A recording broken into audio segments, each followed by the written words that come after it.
Welcome to the Big Ball Broadcast, episode 40, all the geeky news you can use. My name is Kyle Hebert. I'm an anime and video game voice actor on the West Coast. And your co-host on the East Coast, Otherworld Steve, and I'm a historian. You're completely baked, aren't you? I'm getting there. Halfway. That's wonderful. We love that. For folks who are usually like tuning in on the social feeds, we are coming to you as we record this here episode from a lovely facility called 200 Pier Studios in Hermosa Beach, California. So a big shout out and props to Mark Sutherland and 200 Pier Studios, and for a wonderful facility right here. We are streaming on YouTube.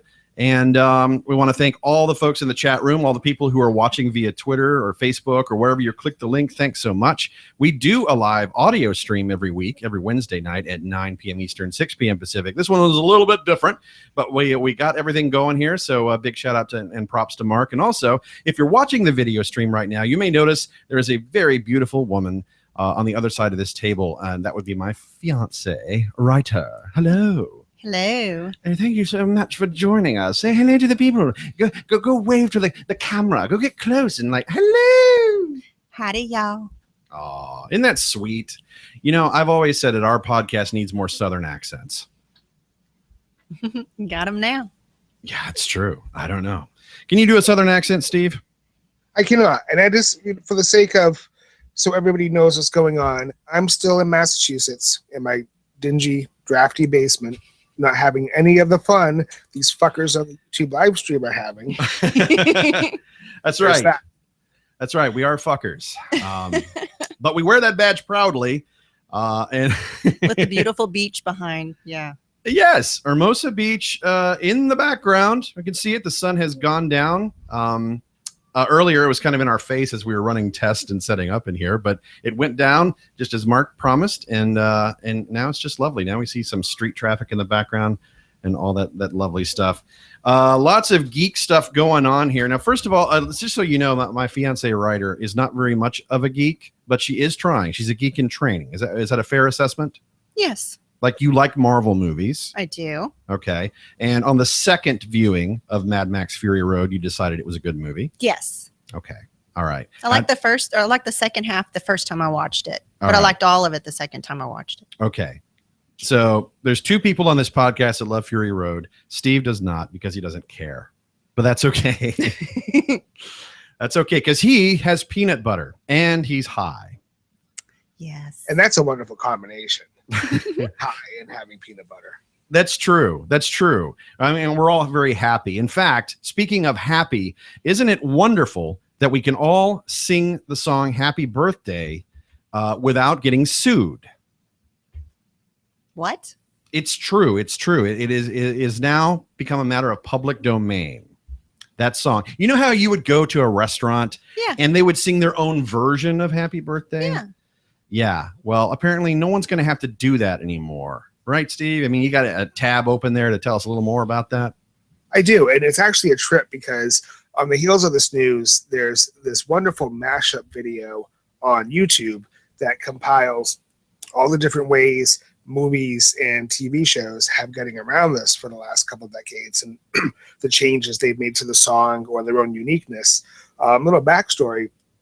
Sony Music Group has claimed, well, Warner Chappelle, which is owned by Sony, has been claiming ownership of this song for decades. They've claimed that they've had the copyright over the lyrics to Happy Birthday.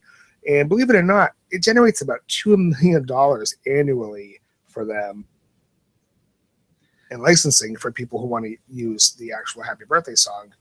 So what happened, kind of bullet point, is somebody put together a documentary about this problem and about how it didn't really seem like there were all the legal reasons why this song should be held to copyright. And it was the documentary's director herself who decided to take this back into court. And the verdict was issued today. It's a 40-page decision by U.S. District Court Judge George H. King. And essentially, without going into all the details, it says the original creator, who were two sisters, Patty Hill, and I don't see her other sister's name right here, sorry. But they never sought copyright when they wrote the lyrics, and their intent the whole time was to have this as a public thing.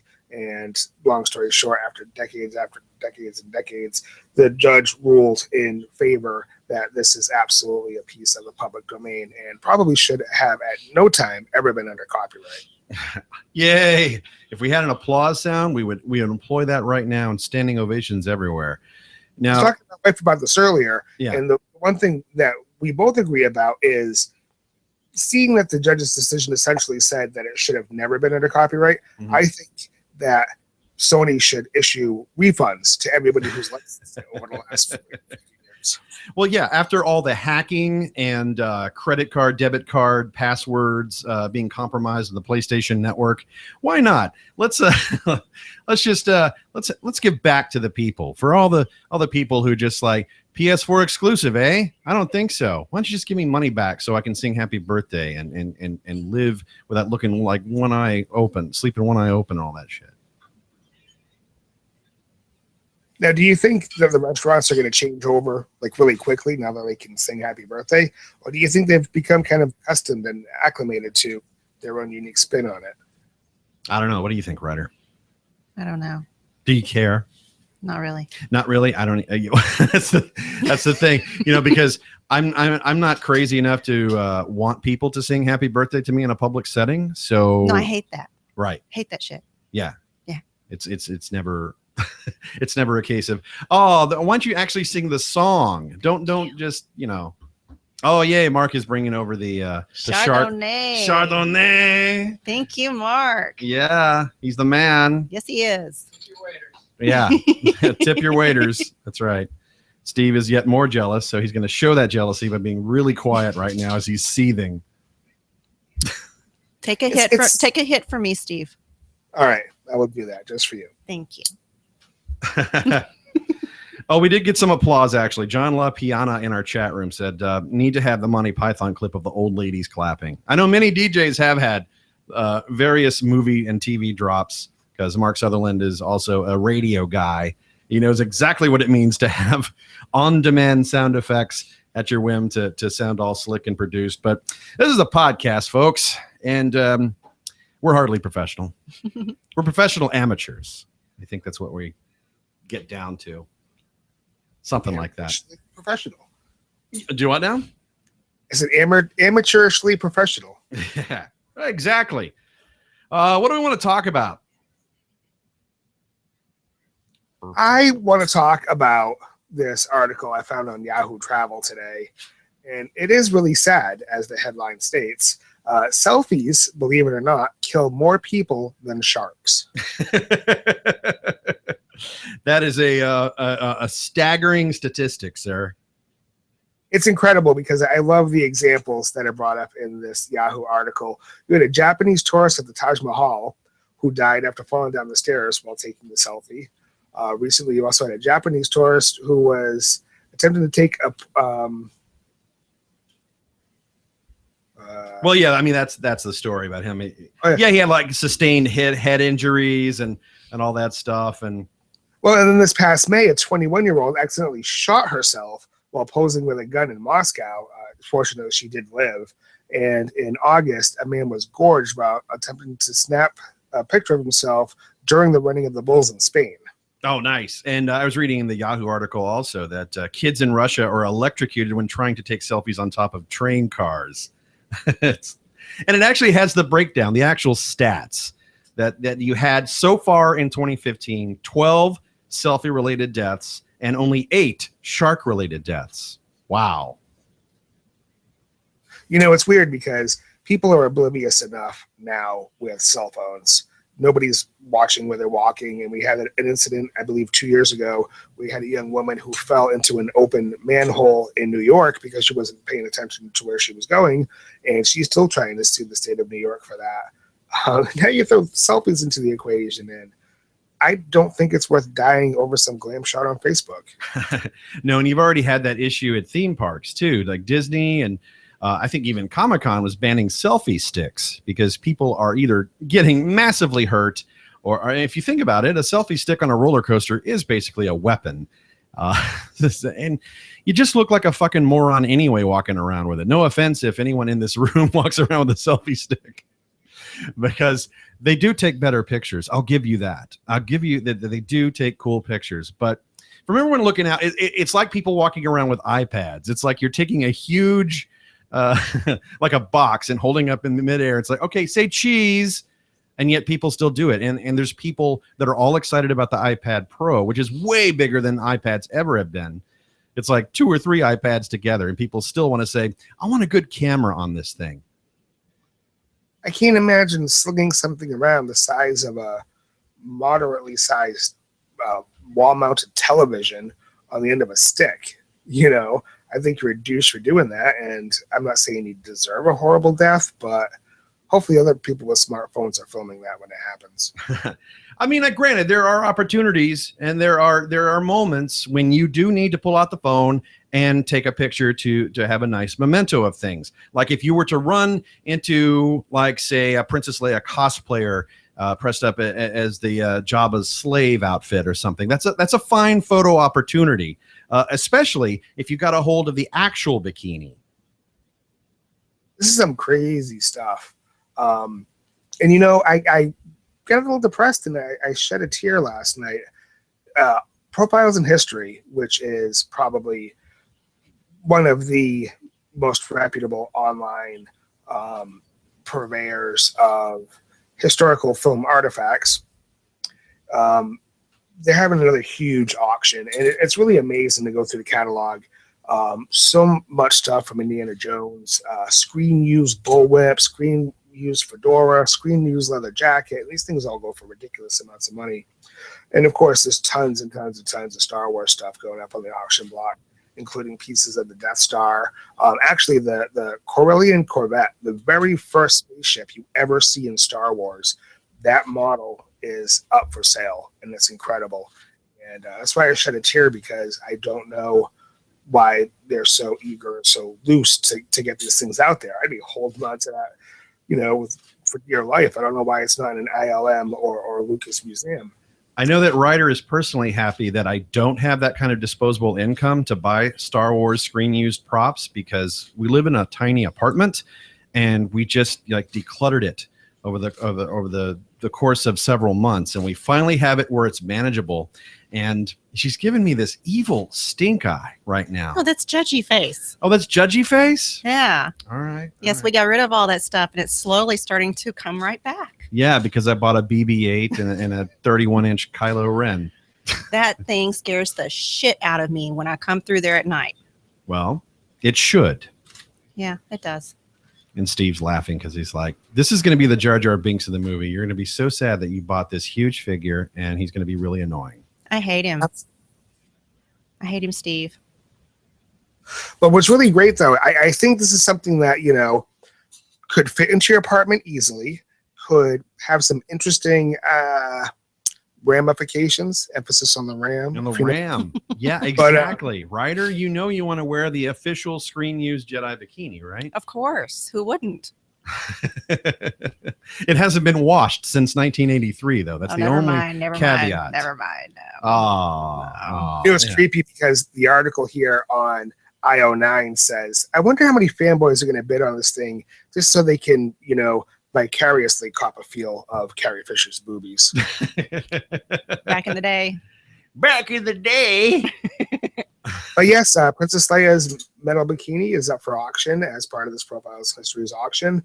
The catalog states are expecting it to sell from somewhere between $80,000 to $120,000. Wow. And, yeah. Yeah, I don't know how important it is to have that particular memento of Star Wars memorabilia. I mean, for young pubescent males at that time, I think it's probably the most iconic prop you could possibly attain from Star Wars. Not just males. Well, yeah, let's be fair. You know, there are some ladies that want a piece I of had that a action hard too. crush on her when I was younger. Yeah. With the honey buns? No. Or just the Jedi look in the bikini? I didn't like the honey buns. No. But the Jedi look in the bikini, yeah. Yeah. Mostly the bikini, but yeah. Mostly the bikini. Now that has to be the next book. I would buy the shit out of that. Yes. For those who don't know, my fiance Ryder here is a writer, hence the name. Ryder Wrong, RYTERRONG. If you enter that name, Writer Wrong, on Amazon, will find a link. It's the very first thing that pops up for her very first historical fiction novel called Ireland Calls My Name, available now on Amazon in print and in paperback. Yay, plugs. Thank you. You like that? Okay. I do. Hopefully it translates into sales. Yes. But meanwhile, we've got more geeky news that you can use. God damn it. Like Transformers. So if you're saying to yourself, Michael Bay, please stop doing horrible, traumatic things to my childhood in the live action realm. Luckily, there is news now that an animated Transformers movie could be coming down the pike.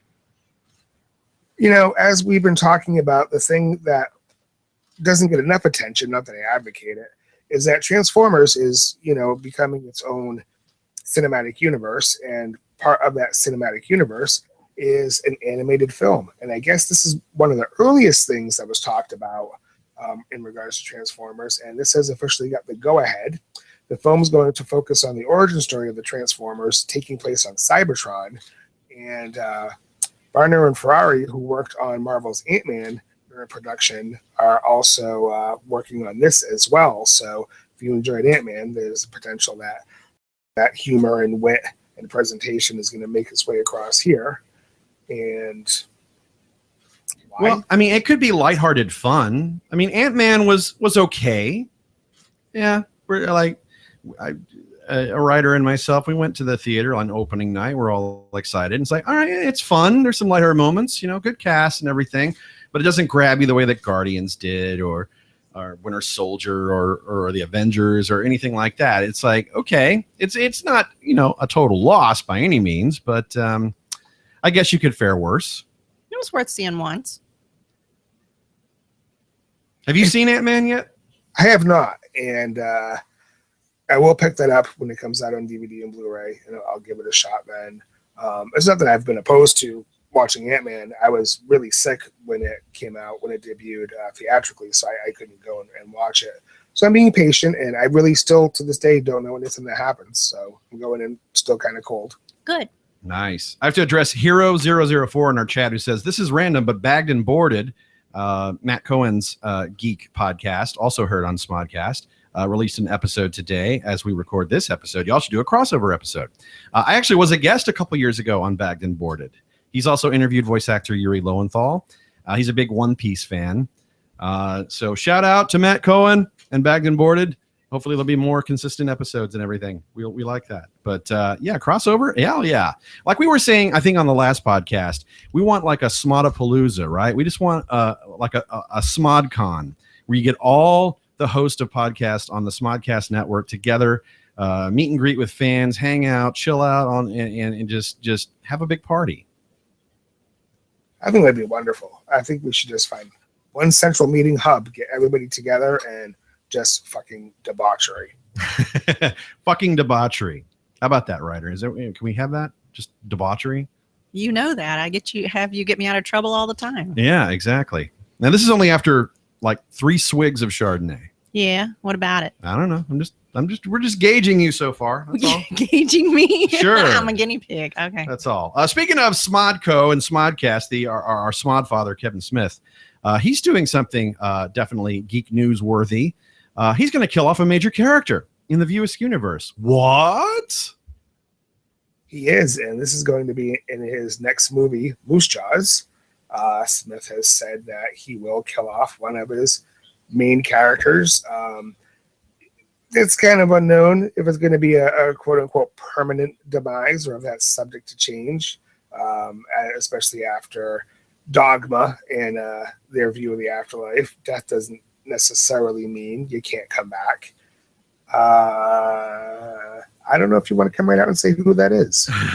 Do we want to say who that is? Well, think of all the core characters that have tied most of the Kevin Smith universe movies together, and then you can kind of narrow it down. I think it's safe to say it's somebody who's appeared in every Kevin Smith movie, correct? Well, most. I did not see Kevin. Well, I just gave it away, didn't I? No. I'm not so sure that character, I'll edit that out. I'm not so sure that character appeared in Tusk or Red State. Yeah, I haven't seen either of those, so I really couldn't speak to that. Then again, those aren't really in the Askewniverse timeline, I guess, the continuity. But yeah, speaking to that world of comic book movies and what the lack of permanence when someone departs this earthly plane. Yeah, you can almost say never, right? I mean, come on. I'm almost wondering what the motivation is, because I kind of personally dig that character, and I couldn't imagine the franchise without that character being prominent. Mm-hmm. Well, I'm looking at our chat room. We got several guesses here. Slick Rob says, I'm betting it's Silent Bob. And then Tara Chihime says, Jay. And yeah, so I guess if we narrowed it down to those two, right? Half of you are correct. Yay, 50% are on it, yo. Well, let's keep talking about the comic book world while we're talking about, who's alive, who's dead, who's coming back, who's the last person you'd expect to have a movie, maybe. How about Booster Gold and Blue Beetle? How about some folks have gotten some nice props in the animated Justice League universe before. They've popped up. They had some fun there. But wouldn't it be nice if you saw those characters, some of the Z level instead of the A list, get a little bit of screen time? Yeah. Yeah, and I think this is kind of what DC needs. I think this is the shot in the arm their cinematic universe needs. Because when you're talking Booster Gold and Blue Beetle, the first thing that's going to come to mind is it's going to be a lighthearted comedy. It's going to be something much more akin to Ant-Man than the brooding Dark Knight. And helming it is Greg Berlanti, and he's pitching this as a superhero buddy cop movie. And that's very different from what DC has presented so far. Right. Well, yeah, you kind of need that if you're going to have the dark, brooding, color desaturated Zack Snyder verse, and if people just complaining about that, it's almost the anti-Marvel. Maybe they'll come back and say, you know what? Maybe we could stand to tell a joke or two. And, weirdly enough, they're also going to become members of the Justice League, and this is kind of their introduction into the DC universe before they integrated into that big superhero lineup. So, again, I don't have a problem with it. I'm so sick of the dark, depressing, gritty DC movies, and even if this is just bad, it's still going to be good, for my opinion of DC. Okay, I got to know. I want to ask my fiance here. Ryder, what do you think about dark and gritty versus lighthearted and fun in the superhero genre? I like it when they mix them up. Mix them up. So you like a little of both? Yeah. So Dark Knight is equally as entertaining as Avengers. If there's enough humor in it. Oh, because there's not a lot of humor in the Dark Knight. No, there's not. Okay. Not intentionally, anyway, until you see Bane, you're like, oh my god, what a fucking joke. Yes, if you watch Dark Knight Rises, it's quite hysterical.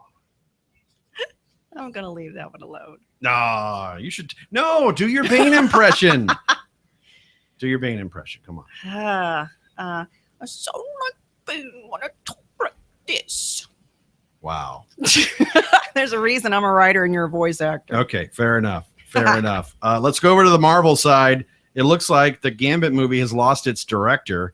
Does anybody really give a shit at this point? Should Gambit have his own movie? I understand Gambit has his fans, but I don't know. I mean, and granted, he's a Cajun, and that's what I am.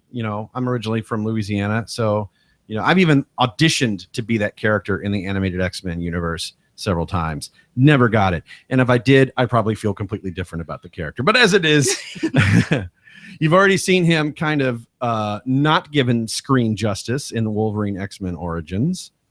And now talks of, there were talks of Channing Tatum, and now I think that's fallen through, right? I think, or is that still a thing?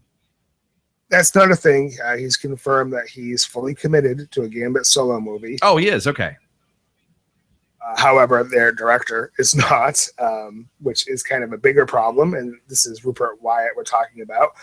He says he's left the project because of scheduling conflicts, and a lot of reporting sites don't exactly buy that as a valid excuse. It seems this production's in a lot of trouble. And I think probably the scariest part for Fox right now is this thing's slated to come out a year from now, fall of 2016. And you just had a very close scrape with your lead star, and now you've lost your director. So I don't know if this is really going to be a thing, and if it's going to be a thing anytime soon. And after seeing Apocalypse and X-Men Age of Apocalypse, I kind of hope Fox just takes a step back at this point and really considers what they're doing with the X franchise going forward. Well, I did see a new screen cap. It looks like they've tweaked Apocalypse's look a little bit, so he's not so much Ivan Ooze anymore. Now, I don't know if that's an actual thing. But if it's legit, it's like, hey, cool. Maybe the studios are listening. I mean, Fox better listen, because look at the major losses from Fantastic Four this year. You know, all that money cranked into the franchise, and then all the set drama and everything with Josh Trank, and then the dismal box office returns. No one gives a shit about these characters, at least presented in the way that it was. Fox definitely needs another hit, and they're almost guaranteed that now with X-Men. They've had enough positive strides in the X-Men thing, but and then Wolverine does make them money too, but I'm not so sure about the Gambit thing. You know, Channing Tatum, yeah, he's a name. Don't know that I don't know that people are going to show up in droves. I mean, Ant-Man came and went, didn't really make the splash that, you know, Guardians did for a not A-list superhero film. But, you know, yeah, they're taking gambles. I'll give them that. They're taking a gamble on Gambit. They make money, but I honestly think they've made more bad X-Men movies than good ones. Well, yeah. Let's just erase the third one and the Wolverine, not the Wolverine, but Wolverine X-Men Origins. The Wolverine made up for it. It was good. And if they do anything with the Old Man Logan storyline, I'm there. I would love to see that be like, you know, Hugh Jackman says he's walking away from the role after the next one, and it's like, okay, cool. Just go out on a big bang, a big note. That's I'd be happy with that one. And you know, he's kind of even teased that too, because nobody knows what the next one is, and he's kind of taken to social media, not confirmed it, of course, but he's put it out there like, yeah, Old Man Logan might be the way to go out. There you go. Meanwhile, in the Ghostbusters universe, as you know, the all-female Ghostbusters movie is in production right now.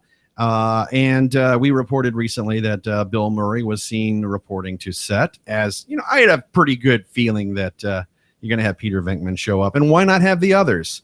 You know, the only one that hasn't been at this point, you haven't heard a peep out of, is Dan Aykroyd for quite some time. But it looks like Ernie Hudson, Winston Zeddemore, will also be seen in this film. So continuing to look like it's a passing the torch type of Ghostbusters film. Yeah, Hudson was seen on set at the last day of filming. Many believe it was for his cameo in the film. And I just heard today Amy Potts was also spotted on set the last day of filming. And they did confirm that she was there for a cameo. And I forget right now in what capacity it was, but kind of interesting to throw that little nod to the previous cast. However, it doesn't seem like they're in the same universe, like they're the people from the original Ghostbusters. I'm not sure. And then the other big tease was, I guess they ended up at the firehouse as well to wrap the shooting. So it's going to come together back at the original firehouse where it all started with the original Ghostbusters. Nice. I welcome that. I'm not sure if they're making any progress on the front of the rumor stating that there would be an all-male new Ghostbusters team too, and as a sort of sequel or tied into the same universe as these new characters and everything, and just launching it as a whole new franchise.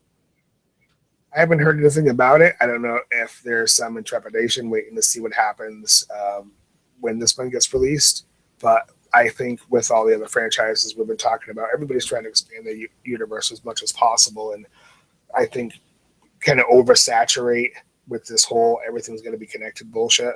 So, yeah, I'd expect another all-male Ghostbusters to come on the heels of this. And Slick Rob in our chat says, R.I.P. Harold Ramis. Absolutely, yeah.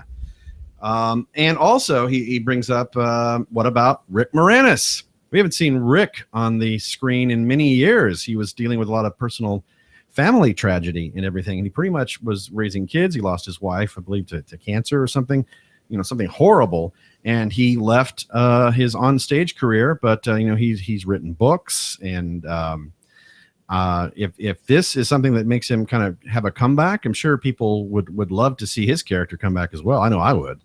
Yeah, me too. He seems like really reluctant to come back in any capacity. And we kind of joked last couple podcasts about, wow, what the fuck did it cost to get Bill Murray to finally give in to this, because he's been in denial for years. He's come straight out and said, I'm not going to have any part to do with that. But yet he did. So I don't think Ramis is like that. I don't think not Ramis. Moranis, thank you. I don't think he's like that. I don't think you could throw money at him and say, hey, come on, do a cameo or whatever. I really think he just walked away, and it wasn't anything bad. Like you said, he left to raise his family and to be a dedicated dad. So props to him regardless. Yeah, sure. And will we see this movie, and will it hold any good weight? That remains to be seen, of course. Do you care? Are you interested? Is that a date movie for you and the future Mrs. Abear? Well, I'm interested, I guess. We'll wait and see a trailer. I'm sure we'll see one, hopefully by the end of the year, if not early next year. I don't know I forgot what the release date they were targeting for this flick, but sometime next year if they're shooting it now. So yeah, we'll see. I'm interested. I wouldn't be surprised if it flops, because so many reboots do, and so many, things are just the road to hell's paved with good intentions, right? But and then the films come out and you're like, yeah, let's just leave the nostalgia in the past. That seems to be our credo here on this podcast, is that careful with the nostalgia bombs, because just because it was good when the way you remember it doesn't mean you're going to experience the same thing when you get to see the new version of these characters. I want them to write new movies. I'll write them. Just bring out something new. She's a writer. That's right. Hollywood, if you're listening, please hire my fiance. She could do screenplays, right? I could, yeah. Good. Just sit her down. Just get her off Facebook for more than 20 minutes and get her focused. Like, how many words have you written? It's like, none. Why? Because I'm playing Toontown. Why? Stop playing Toontown. Stop playing Toontown. Do the words I write on there count? Oh, I don't know. Stevie, you showed your kids Toontown. Did you know about this game? It's a Disney game. It's free now. No, I have not. Oh my God, I love this game. It's so safe for kids. Yeah, it's totally safe. Like for them to be able to have conversations, it's pre-done conversations. Like you would go up and click on hello, and then it gives you 10 different options of how to say hello, like hi, howdy, all those different things. Everything's preset, so no one can say anything to your kid that's not right. It has to be in that preset. See, my kids, unfortunately, are the type that would want to tell somebody else to fuck off. So. That's awesome. And they'd use that exact language, right? The word around the house for the last 2 weeks has been asshole. I've heard that out of my kid's mouth constantly. You're an asshole. No, you're an asshole. Shut up, asshole. It's so frustrating. How old are your kids? How old are your kids? 5 and 8. Awesome. Already saying asshole. You got to film that and use that against them when they grow older, and just embarrass them at parties. It's like, here's some baby pictures and here's some videos, and Yeah, my kids would wear that like a badge of honor. See, I was badass way back in the day. Fair enough. All right. So while Ryder plays Toontown, other people are going to want to dig up this decade-old game, a very acclaimed Star Wars title called Knights of the Old Republic 2, because there's new stuff coming. It's pretty crazy. I mean, not too long ago, you had a big update for Knights of the Old Republic that brought ultra-high resolutions, cloud saves, all kind of crazy stuff. Steam workshop support. And that was weird. All the game sites set up and took notice of that. Why is this over a decade-old game getting this support from out of nowhere? And then this other big bomb just got dropped where they've just introduced 20 new achievements. You can read the list over at Kotaku. They're all player-suggested achievements that were put into the development of the game. So you get 20 new achievements, and they've actually got a pretty funny list on some that were suggested and didn't make the cut. I think they're pretty hilarious. But yeah, some love out there for Knights of the Old Republic. I wonder if this is because episode thing is going to be a huge thing this December, but props. This does not happen in the game industry, and God bless them for giving these players a reason to stick around for so long. Yeah, Atherton in our chat says, new patch, baby. Yeah, we like new stuff. KOTOR fans, they're in there. They're coming out of the woodwork. Also, if you're looking forward to Star Wars Battlefront, they have some interesting things on the way. Not only do you have a PS4 console itself that's like Darth Vader themed to tie in with the release of this game, you got a cool exclusive, I believe, from Walmart. Yes, Walmart, absolutely. This bundle really isn't priced too bad. It's $130, available for the PS4 and Xbox One. Unfortunately, not for PC. But this comes bundled with, get this, an electric Han Solo in carbonate refrigerator. Cool. That is pretty cool. I don't know that I would want to just hit Walmart just for that, but maybe. If I had that kind of disposable income, I would. I think it's pretty badass. It also has a warming function as well. So if you're a coffee drinker like me or a teetotaler, you can throw your cup in there, turn on to the warming function, and warm it back up. It comes with a 12-volt direct current power cord, and you can use it in your car, and it can also USB into your computer. And I think it's one of the most original bundled items to come out with a game in a very, very long time. Yeah, I like it when game companies think outside the box a little bit. It's like, oh, here's a hardcover book of art, and like, okay, here's the soundtrack. Okay, yeah, okay, that's cool, I guess. Okay, here's a really cool collectible statue, and this is where Ryder goes. Please, no more statues. Please, no more collectible. Oh God. Yeah, so you have something a little bit different, and actually is practical. Yeah, you could use that. Now, when we were talking about this in our little show prep phase before we were recording, that I thought that it looked so tiny that it would hold only one can, but this thing will hold a 6-pack. It holds an entire 6-pack. You have to put it on its side vertically, but yes, it very neatly holds an entire 6-pack. Nice. All right, that's good. That's perfect. What's not nice or perfect, though, is what you mentioned, this really cool Darth Vader-inspired PS4. It looks really badass. It's got a graphic of Vader on the system itself, and it has an exclusive custom DualShock 4 controller inspired by Darth Vader's chest panel. Unfortunately, this bundle, the system with the game, is going for $450, which is just a little bit more than the $400 standard model that is coming out with the bundle as well. For $450, man, that's just, to me, that's above the impulse buy. That's like, I hope you have good stocks over on Wall Street kind of buy. Yeah, I'm not sure how much the bundles normally go for. Like, the incentive to get a bundle is the fact that it's bundled. You're getting a game included, so you're saving a good $60 plus tax and blah blah blah blah. But this one is just tacking it on pretty much. Pretty much. The Vader graphic looks really cool. He is the coolest person in Star Wars. And I'm sure you've been seeing all the rumors flying across Twitter and Facebook that, this movie might be a little Darth Vader-centric. Ooh, And speaking of Facebook, they have debuted the first of their exclusive 360-degree videos, which means that through a click of the mouse or a finger swipe on a mobile phone, depending on what browser, sorry Safari, but Chrome and Firefox, this works perfectly on, you can check out 360-degree video as you're doing a first-person perspective as you speed across the planet Jakku from Force Awakens. This is some very interesting marketing. It's less than a minute long, but you're speeding along and seeing the crashed Imperial Star Destroyers and all that, and it looks really, really cool. And again, it's a cool marketing idea. Not that something like Star Wars needs it.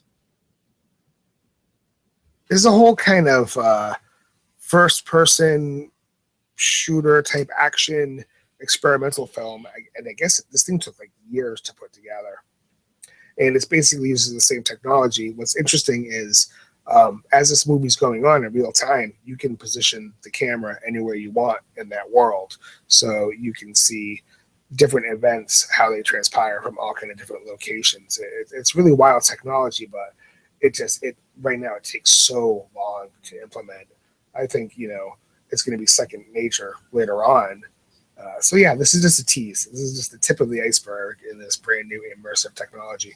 I want audio technology to catch up with all these visual technologies. Yeah, I wonder if some people might consider it just too gimmicky. It's like we're getting too overly stimulated. This kind of ties in, but not totally directly. So just allow me to go on a slight tangent. I was reading like an alarmist type article from a psychologist saying, don't let your babies near iPads because that's overstimulation. They're not going to develop right because they're being exposed to virtual worlds through all this stuff, through the gaming and everything, that they're not going to be able to function as normal society. And, even the late Steve Jobs refused to let his kids have an iPad. And there he was. That's his invention, and hawking it to the public and everything. I don't know. I know that we're all, as grown-ups, we're pretty much zombie automatons with our smartphones and walking into traffic and making all these blunders and continuing to be more connected in the virtual world than the real world.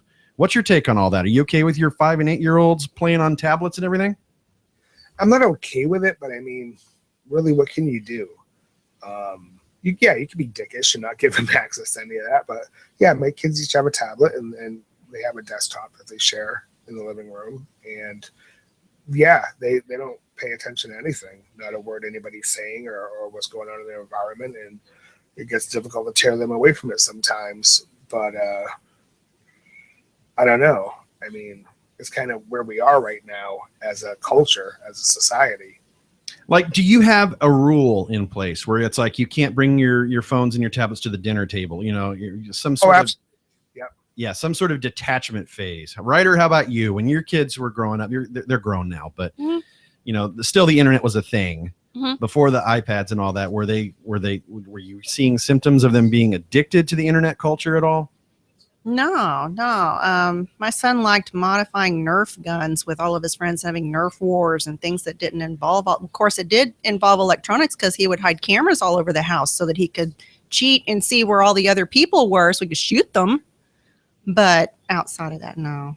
I like how you got to tell the story real quick about how he made what was his first job. He made some nice side income as a student, not selling drugs. Okay, I homeschooled him until he was in high school, and so I put him in school in ninth grade. And he comes home, and I noticed he's got a lot of money. And I'm like, you don't make that much money, doing chores. Where's this money coming from? And he's like, oh, well, I learned how to make my own proxy server that will override the school system so people can go on MySpace, because I was back in the MySpace days, and look at their profiles and stuff. And people bring me their flash drives. And for $10, I put the proxy server on it. And they just kind of go from there. And I'm like, dude, you can get arrested for that. So after he made $200 or $300, he quit. $200 or $300. Wow. Yeah, my kids weren't, they were busy doing other stuff most of the time. That's very resourceful. He's a smart one. I don't know how we created that one, but yeah, he's a smart one. Shout out to your son who also wired the surround sound in our home and get the 4K TV up to snuff and everything. Yeah. He knows his shit, man.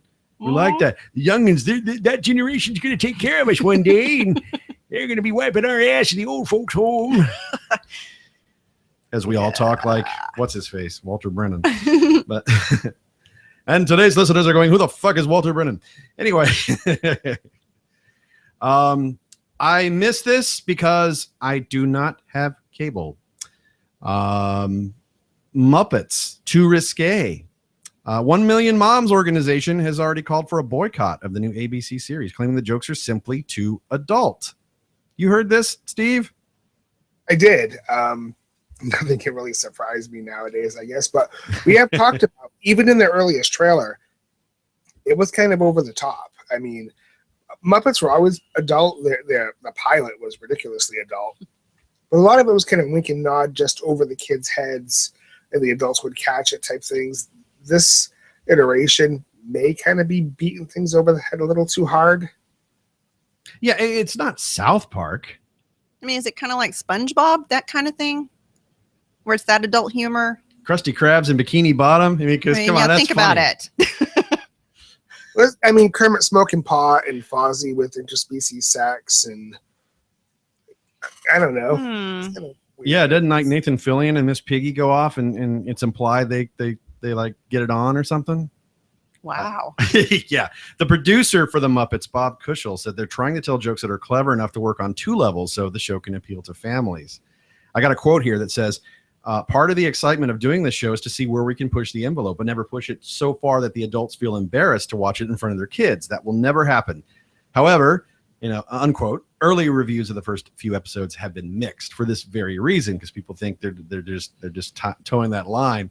Personally, I think it's really, really funny. Like when you first said it's like Kermit making a weed joke or whatever, it's like, now that it's legal, it's like, that's good stuff. But I can see that maybe someone in the conservative realm might kind of go, well, what? if they don't like it, don't show it to your kid.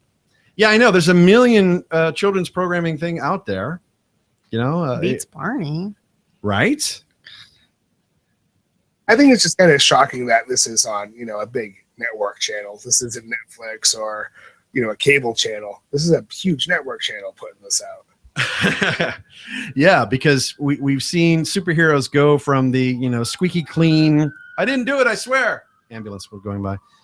You've seen, the super happy pop fun of Christopher Reeve's Superman, and to the dark, gritty, Dark Knight stuff, and things pushing the envelope from PG-13 to practically R-rated superhero fare, and Disney buying things like Marvel and Star Wars, and you wonder, it's like how gritty and edgy and everything, and they own the Muppets too. It's like, how far are they willing to go? And is today's society numb to that sort of thing, or what? By the time we get to Incredibles 2, they're like totally fucking people up, killing them, ripping limbs off. Oh yeah, absolutely. The Incredibles 2 will be there'll be a lot of death. There'll be a lot of destruction porn. Man of Steel won't hold a candle to it. I love The Incredibles. Right? Yeah. I'm worried that by the time Incredibles 2 comes out, it'll be a little bit too late, because we've had this glut of superhero movies. No, I can't ever be too late. It's The Incredibles. Well, they are pretty incredible. There's a cute family at the last con we were at dressed as The Incredibles. Well, that's good. Yeah. I like that. But faith in Brad Bird, I don't think he would steer this property wrong. And he's admitted to that. He's like, unfortunately, because of all these superhero films, I have to take this in a different direction. And it has to be a strong, impactful, meaningful story. And it really has to stand out. And I mean, this dude's just made gold after gold after gold. So I'm not too concerned with Incredibles 2. Cars 3 now, that's an entirely different story. Yeah, that is just, that sounds like pure greed, because 2 didn't make a lot of money, but 1 did. It was certainly a toy line, their most profitable toy line in years. And, now you can, lump Star Wars into it just because they own them. But, oh man, I don't know. I mean, Brad Bird, yeah, he's artistically a fantastic talent, starting with, Iron Giant and then moving into live action after The Incredibles, moving into live action with Ghost Protocol, Mission Impossible, my favorite of the Mission Impossible movies.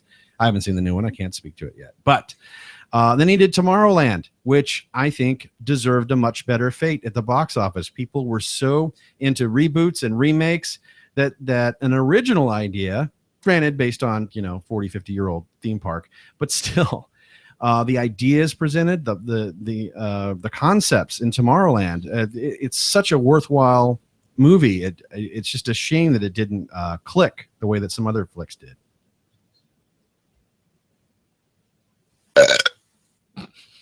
And that's how Steve feels about it, from the heart. Is that what you do with your wife when she asks you something you don't like? I think that's as far as I went. Yeah, is that the go-to thing? It's like, hey honey, pull my finger. Now it's not even pulling fingers anymore, it's just erupts. And it's like, it used to be, but then I realized that I have impressionable, horrible children, so try to curb that. Who now know that asshole is an acceptable thing to say repeatedly. Well, you know, it was so cute at first because the first time it happened, my youngest approached me and he looked me dead in the eyes and he called me an asshole. And I was stunned. I was like, what? And he saw that I was getting visibly upset and he says, why are you getting mad, Daddy? I'm just calling you a donkey. Oh. So I was like, oh, I could see the confusion. I was like, oh, that was sweet. That was innocent. Oh. But like 3 days later, when he's arguing with his brother, when he's like, you're an asshole. Oh, you're an asshole. That's not cute and sweet. Fuck you. No, fuck you. Yeah. Oh, mercy. My oldest says F-bombs, you know, and that's because, again, going back to tablets and shit, he's watching GTA 5 videos on YouTube. My God. So, you know, he's in elementary school, but he knows how to beat a hooker and get his money back. Well, at least there's that, damn it. Family values. Life skills. You know, you don't teach that shit in school. That's right. He's going to have a career to fall back on, right? Yeah, you don't want to go to school and just memorize a bunch of dates and some factoids. No, you could be living that other life. Come on. Yeah. Beat a hooker. Steal a car. Steal a car. Live life on the edge. Make $1 million. Yeah. Okay. Speaking of learning how to drive the PlayStation way, this made the news recently. A man in the UK led police on a high-speed chase, and after caught, he did admit that his driving skills were acquired by playing PlayStation games. This is his name's Adam Jones.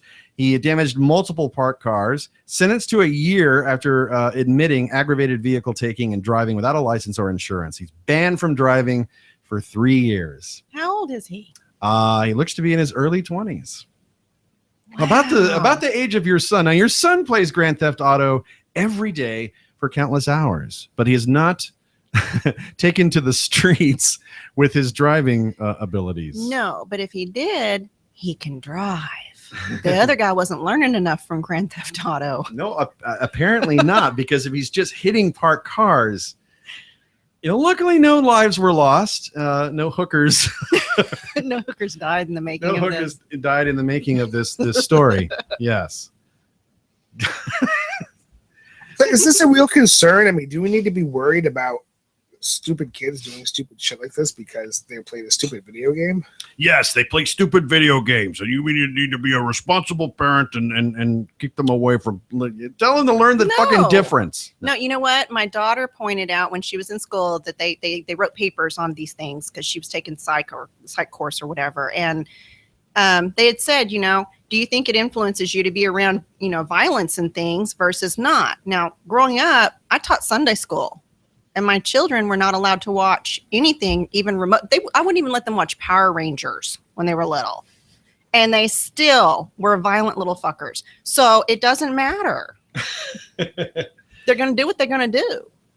I grew up watching the Three Stooges, and never once did my dad utter the words, "Now, don't do what they do, son." I just knew.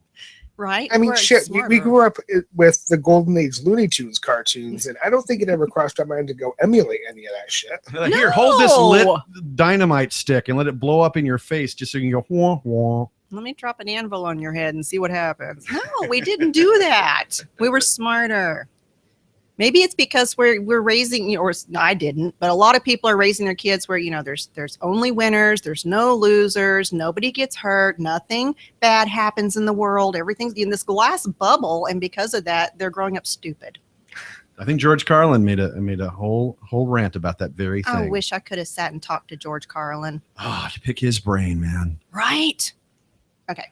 I just love to like share a spliff with him and just talk about really weird abstract shit. Right?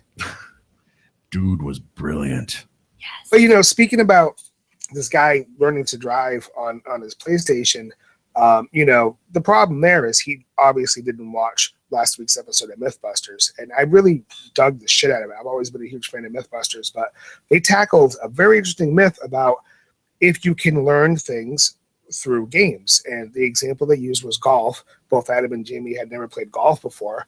So they went out to Pebble Beach and they each shot 4 holes so they could get a baseline. And then one of them trained with an actual golf pro and the other went back to the shop and trained on Xbox Connect type system golf game. And then they had them do that for a certain amount of time, took them back out to the links and saw who had the most improvement. And from practicing on the game system, not only was there not an improvement, but there was actually a decline in the skills required to play that sport. Oh my. Wow. I know I would just suck because I don't have any interest to begin with. Yeah, me either. Especially after how many glasses of Chardonnay at this point, right? 1.5. Just 1.5? Mhm. Okay. How's the bladder holding up? Wonderful. Thank you. That's good because we're actually gearing towards the end of the episode, but I'm just checking. Only on the Big Ball broadcast do we bring bladders into the equation. Bladders and all that shit. Yes, absolutely. Here's something I didn't know about what's going on with as we bring the internet to our cars. So Apple is working on CarPlay. That's their whole thing. Chevy, their 2016 models, they're going to be getting the Android version. Well, they'll be CarPlay version compatible as well. But I didn't know that Android was developing their own car integration type thing. So Android Auto. This is the first I'm hearing of this. Me too. Have you heard of that? I like my Android, but there's already a lot of stereos on the market. I'm the type of person I hate stock stereos. I don't want a stock stereo in my car. I just had to replace a vehicle, and the first thing I did was I got a wiring harness and a mounting kit so I could take my stereo out and mount it in this thing. I like having a USB port on my stereo. I carry about 80 albums on one thumb drive, and that's my listening music. I don't have to fumble with CDs. I don't pay for satellite radio. But having said all that, there's a lot of systems that have Android integration built into them, and you can stream Pandora and do a lot of other things. So it's really not anything too new for me. Mm-hmm. Not that I really even want it to begin with, because it's already so easy for me to listen to what I want to listen to. Right. Yeah. The only feature that I find useful that I use on a daily basis is Bluetooth streaming to the stereo. It's great not to have to be tethered. Yeah, you could old school just take an audio auxiliary cable and get it done that way. But now just that's what I want. I want to listen to my music and podcast on demand, and that's how I do it. I just Bluetooth stream it directly to the stereo, answer calls on the stereo. That's helpful too. Absolutely. Doing the phone call thing. Your music, do you do that with Siri? No, I haven't tried, although I do have my phone updated to iOS 9, and Siri gets better and better with every iOS update, that it's starting to recognize even more, where it's just getting really fucking scary. I was talking to a writer about this, how when we shop for shit, Facebook will start having ads about where you looked. You'll see the things that you were just looking at on a separate browser tab, not even 5 minutes earlier. And then it's suddenly just dropped as a placement ad. That's creepy shit. And as I said, to install my new stereo, I had to go online and order a wiring harness and the mounting brackets. And yeah, that's the ad in my Facebook for the next 3 days. And I'm like, what the fuck? How do you stop this shit from happening? Yeah, even if you buy the product, you'll still see the ad. It's like, are you sure? Don't you want to try this? There's all these Minority Report-esque type things. Just looking at shit at Amazon will make it show up as an ad later on. Yeah, just living, you're just going to show up as an ad. It's like, would you like to wake up today? I'm like, yes, Kyle. Yes, I think you should wake up today. Ryder, you should have some more Chardonnay. I don't have any. Oh, okay. Well, Mark can top your glass off. I think something like that. You're trying to get the accent flowing, aren't you? I am trying to get the accent flowing. It's so cute. We don't have enough Southern accents here. No. We need more. Yeah. We're all about diversity here. And speaking of diversity, let's end our podcast with a discussion of rainbow Doritos. How about that? What are those? I thought this was cool at first, and then all of a sudden, of course, because there's dicks on the internet, surprise. Dicks on the internet? Never. All of a sudden it's controversial, and it's like, God forbid somebody try to do something nice.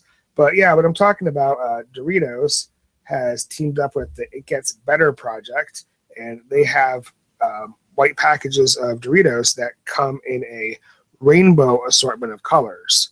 You get your purple, blue, green, orange, and red. And these are limited edition. And this is, of course, to celebrate the LGBT community. And you can go over to the It Gets Better project and you can order yourself a bag. Not order a bag, but you will receive a bag if you make a $10 donation or more. They will gladly ship this out to you. And what the fuck? I don't care. I think, if you want to donate and get a bag of colored Doritos, that's your thing. But dicks on the internet, they say, I'm not buying your Doritos anymore. That's right. I mean, it's one thing to say, I'm not buying your overpriced food colored Doritos anymore for $10 when I can buy them for $3 on clearance at the grocery store. What flavors are they? I don't think the flavor's different, just the colors, right? Well, that's just stupid. the colors. Yeah, it's not Skittles flavored. It's not Skittles flavored. It's not all these. I think they're parodies, right? All the Lay's flavored, all these experimental different things. Like here's, the chicken and waffles thing was legit, but there's other things out there that makes you just think it's just photoshopped. I don't know. Right. It was great though. There was this guy that trolled Twitter as a Frito-Lay representative, and his responses to some of the outrage is abso-fucking-lutely hilarious. Unfortunately, can't think of any examples right now, but if you Google it, kids, you'll find it pretty simple. And it basically calls out the inconsistencies in a lot of stories that these haters have. Yes. And if you have stories, whether they're inconsistent or not, that you want to share with us, comments, suggestions, all that fun stuff, definitely drop us a line on our Twitter feed, please, at BB Broadcast. Certainly get in touch, thebigballbroadcast@gmail.com or bigballbroadcast@gmail.com, especially if you're in the Los Angeles area and would like to take advantage of these lovely studios at 200 Pier Studios here in Hermosa Beach, California. We can get you in touch with Mark here, and we want to thank him very, very much for the use of his lovely facility here, and thank all of you guys for listening and supporting the Big Bald Broadcast. Tara Chihime, Jess Oldfield, Hero 004, Sigmund 88, all the people in the chat room. Thanks for subscribing and listening to us on Smodcast. Until next time, this is Kyle Hebert. And this is Otherworld Steve. And we love you, right or wrong. Thank you. I love y'all too. Duh. Okay. See ya. And that's the show. The end. Huzzah! Bye, guys. Thanks for watching.